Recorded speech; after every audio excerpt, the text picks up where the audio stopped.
샬롬, 한 주간을 시작하는 월요일 아침입니다. 이 한 주간에도 넘치는 하나님의 사랑과 부활하신 예수 그리스도의 능력과 은혜 그리고 성령의 충만함이 함께하기를 기도하고 축복합니다. 오늘 함께 읽고 묵상한 말씀은 빌립보서 2장 19절로부터 24절 말씀입니다. 제가 읽어봅니다. 내가 디모데를 속히 너희에게 보내기를 주 안에서 바람은 너희의 사정을 알므로 안위를 받으려 함이니 이는 뜻을 같이하여 너희 사정을 진실히 생각할 자가 이밖에 내게 없음이라. 그들이 다 자기 일을 구하고 그리스도 예수의 일을 구하지 아니하되 디모데의 연단을 너희가 안하니 자식이 아버지에게 함같이 나와 함께 복음을 위하여 수고하였느니라. 그러므로 내가 이 일이 어떻게 될지를 보아서 곧 이 사람을 보내기를 바라고 나도 속히 가게 될 것을 주 안에서 확신하노라. 아멘. 오늘 저는 이 본문을 가지고 다음 세대에 대해서 생각해 보고자 합니다. 그리스도인이든 아니든 우리는 반드시 다음 세대를 위해 투자해야 합니다.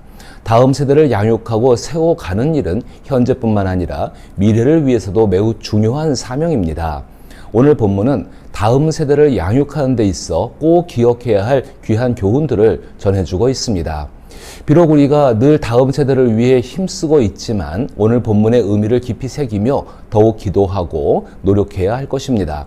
이는 마치 땅에 심어진 씨앗이 자랄 때 모든 정성과 사랑으로 돌보시는 성령님의 섬세한 사역에 참여하는 것과 같습니다. 다음 세대를 양육하고 세워갈 때 어떤 목표를 가지고 임하는지가 매우 중요합니다. 진실한 그리스도인이었던 바울은 예수 그리스도를 향한 진실한 믿음을 가진 다음 세대를 양육하는 데 힘썼으며 그 덕분에 성령과 복음의 역사가 계속 이어질 수 있었습니다. 바울은 감옥에 갇힌 수감자 신세입니다. 격리된 사람이 대개 가까운 이들의 근황을 궁금해하듯 바울 역시 빌립보 교인들의 소식을 알고 싶어 합니다. 바울과 같은 처지가 아니더라도 멀리 떨어져 있다면 깊은 유대감을 가진 사람들의 근황과 속사정을 알고 싶어 하는 것은 당연한 일일 것입니다. 요즘은 휴대폰 몇 번만 터치하면 혹은 인스타그램 같은 SNS를 통해 쉽게 소식을 접할 수 있지만 초대교회 시대에는 그럴 수가 없었습니다. 특히 바울이 알고 싶었던 것은 빌립보 교인들의 단순한 근황이 아니라 그들에게 전해진 복음을 따라 살아가며 겪는 고통과 그 고통 속에 품고 있는 소망이었습니다. 이러한 내용들은 전달하는 사람에 따라 쉽게 왜곡될 수 있었기 때문에 바울은 그리스도 예수 안에서 아들된 디모데를 빌립보 교회에 보내고 싶었습니다. 바울은 디모데를 보내며 빌립보 교회를 위해 디모데에 대한 추천서를 다음과 같이 작성하고 있습니다. 나는 예수님의 뜻에 따라 조만간 디모데를 여러분에게 보내려고 합니다. 가능한 여러분의 소식을 모아 돌아오게 하려 합니다. 그러면 내 마음은 디모데가 전해준 여러분의 소식 때문에 참으로 큰 기쁨을 누릴 것입니다. 내게 디모데만큼 신뢰할 만한 사람이 없습니다.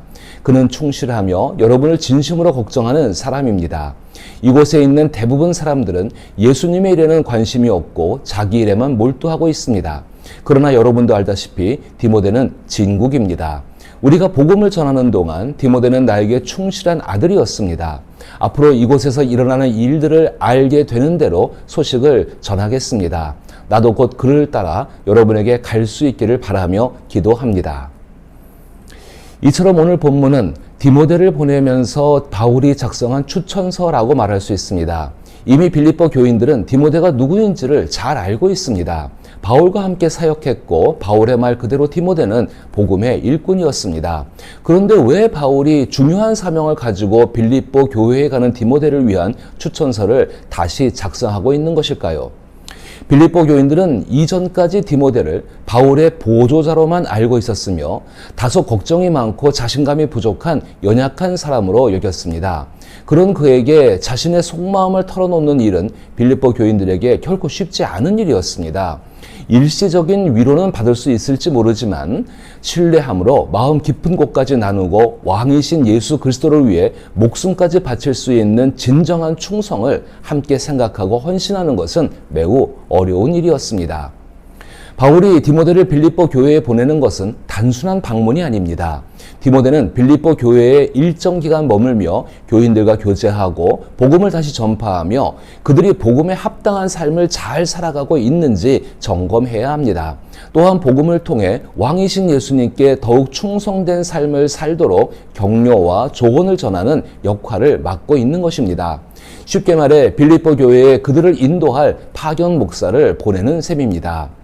특히 23절의 내가 내 일이 어떻게 될지를 보아서라는 표현을 보면 바울은 자신의 재판 결과가 어떻게 될지 불확실한 상황임을 암시하고 있습니다. 석방될지 아니면 유죄 판결을 받을지 알 수 없는 상태인 것입니다. 그럼에도 불구하고 바울은 자신의 재판 결과와 상관없이 디모데를 보내어 디모데가 빌립보 교회의 위로가 되고 그곳에서 들은 소식이 바울에게도 큰 위로가 되기를 바라고 있는 것입니다. 바울이 빌립보 교회에 보내는 디모데는 상황에 따라 필요할 때만 중요한 사람이 아니라 어떤 상황에서도 빌립보 교인들에게 반드시 필요한 사람인 것입니다. 이 부분에서 기독교 사역과 훈련의 본질, 즉 먼저 믿은 사람이 나중 믿게 된 사람을 양육하는 멘토링의 의미에 대해 생각해 볼 수 있습니다. 핵심은 바울과 디모데가 아버지와 아들처럼 함께 사역하며 바울이 품었던 마음, 즉 예수 그리스도의 마음을 가지게 되었다는 것입니다. 1세기 초대교회 시절 그리고 지금도 아들이 아버지를 따라가며 가업의 정신을 배우고 일하는 법을 익히는 문화 속에서 바울과 디모데의 관계는 마치 아버지와 아들 같았습니다. 이처럼 바울과 디모데는 깊은 유대감을 나누었고 바울은 젊은 디모데가 자신처럼 헌신적으로 사역할 것이라 확신하며 신뢰했습니다. 다음 세대를 양육하고 세우는 일의 기초는 먼저 된 세대와 다음 세대 간의 친밀한 유대감에서 시작됩니다. 이러한 바탕이 없으면 왕이신 예수님에 대한 감정은 좋을지라도 실제로 예수님을 위해 살아가며 성령과 동행하는 삶을 전하기가 매우 어렵습니다. 이 유대감의 핵심은 아버지가 아들에게 하듯 먼저 된 세대가 다음 세대의 성장을 기대하며 비록 지금은 미숙해 보일지라도 함께 하시는 성령께서 그들을 통해 왕이신 예수 그리스도의 일을 이루실 것임을 확신하는데 그리고 신뢰하는 데 있습니다. 이 신뢰는 현재의 세대가 다음 세대를 바라보며 지닌 능력의 크기 혹은 현재 세대에게 얼마나 실용적인가가 아니라 아버지가 아들의 마음을 잘 아는 것처럼 그들의 마음을 이해하고 예수 그리스도의 마음으로 채우는 것에서 비롯됩니다. 이처럼 바울은 디모데를 훌륭한 교사라거나 아주 경건하고 거룩한 사람이라고 추천하지 않고 오히려 그가 진심으로 여러분의 형편을 돌볼 것입니다 라고 말하고 있습니다. 이러한 마음이 바로 성령께서 역사하시는 동기가 됩니다. 이 점은 우리가 다음 세대를 양육하는 데 있어 매우 중요한 의미를 지니고 있습니다. 바울이 제시한 훌륭한 다음 세대의 정의는 자신의 모습이기도 하지만 이는 그 사람 속에 길러진 순수하고 사심 없는 사랑과 깊은 연관이 되어 있습니다. 우리가 해야 할 일은 단순히 우리가 원하는 다음 세대를 양육하는 것이 아니라 하나님께서 필요로 하시는 다음 세대를 양육하는 것입니다. 왕이신 예수 그리스도를 향해 순수하고 사심 없는 사랑을 가진 사람을 길러내는 것이 바로 우리의 다음 세대의 양육의 궁극적인 목표가 되어야 합니다. 이 일은 결코 쉽지 않으며 오랜 시간과 인내가 필요하고 그 결과를 확신할 수도 없습니다. 그러나 이러한 목표를 마음에 품고 성령의 인도하심을 따라 노력한다면 불가능한 것도 반드시 이루시는 성령께서 이루어 주십니다. 그리고 그 결실은 분명하게 드러나게 될 것입니다. 이러한 결과에 대해 바울은 실제로 디모데를 다른 이들과 비교하고 있습니다. 비록 그들의 이름을 구체적으로 언급하지는 않지만 이는 당시 에베소에서 사역하던 다른 그리스도인들에 대한 바울의 절망적인 심정을 대조적으로 보여줍니다. 21절에서 바울은 디모데와는 달리 그들이 다 자기 일을 구하고 그리스도 예수의 일을 구하지 아니하되라고 말하며 대부분의 사람들이 왕이신 예수님께 유익한 일보다 자신의 이익만을 추구하고 있음을 지적합니다. 그러나 디모데는 다릅니다. 특히 왕이신 예수께 유익한 일을 도모하는 것과 자신의 행복이 아닌 다른 사람의 행복에 진심으로 관심을 기울이는 것은 표현은 다르지만 본질적으로 같은 의미입니다.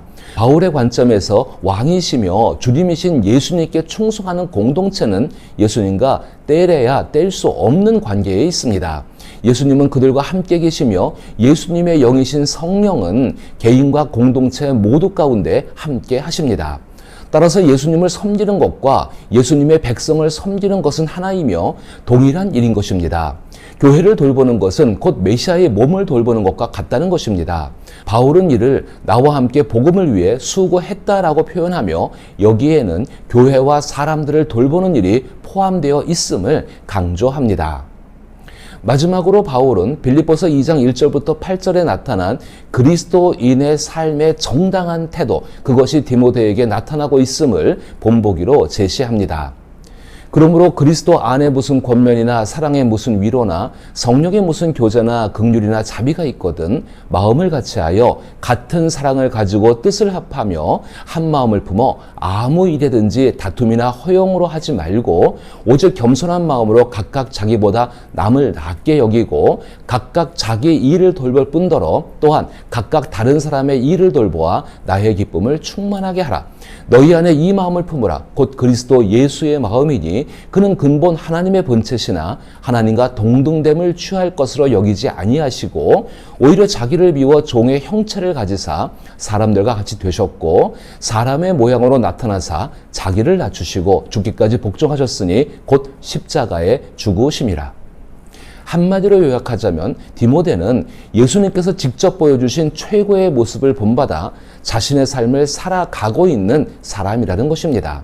디모데는 복음을 통해 타인을 자신보다 먼저 생각하는 법을 배우고 이를 실천함으로써 단순히 복음을 전하는 데 그치지 않고 복음이 지닌 의미를 자신의 삶으로 온전히 드러냈던 것입니다. 디모데가 빌립보 교회를 방문한 일은 예수님의 뜻 안에서 더욱 깊은 의미를 지니고 있습니다. 디모데가 빌립보를 찾아감으로써 그리스 북부에 위치한 교회들과 에베소 및 인근 지역의 교회들이 다시 한번 연결될 수 있었습니다. 이는 다음 세대를 양육하는 데 있어 매우 중요한 관점입니다. 서로 비슷하면서도 다른 공동체와 사람들을 하나로 묶어 화목을 이루게 하는 예수 그리스도를 닮은 사람이 되는 것이 바로 우리의 양육의 목표라는 것입니다. 디모데와 같은 인물이 양육된다면 문화와 계급은 물론 국가와 인종의 차별을 넘어서서 복음 안에서 서로 우정을 나누게 될 것입니다. 또한 하나님과 우리를 화목하게 하신 예수 그리스도의 화목을 이루어 가게 될 것입니다. 그 결과 화목 안에서 하나 된 새로운 인류가 되어 어두운 세상 속에서 하나님의 빛이 되는 탁월한 인물이 될 것이 확실합니다. 이것이 바로 바울이 성령 안에서 바라본 다음 세대의 양육의 목표였습니다. 분명히 이러한 목표는 단순히 실용적인 관점에서 나온 것이 아니며 우리의 힘만으로 충분히 이룰 수 있는 일도 아닙니다. 그러나 우리가 왕이신 예수 그리스도께 충성하며 헌신하고 동시에 다른 사람들을 자신의 몸처럼 돌보며 화목을 위해 힘쓰는 사람을 양육하고자 한다면 성령께서 반드시 그 일을 이루어 주실 것입니다. 이는 하나님의 뜻이기 때문인 것입니다. 이처럼 다음 세대를 위한 양육을 위해 기도하고 헌신할 수 있기를 축복합니다.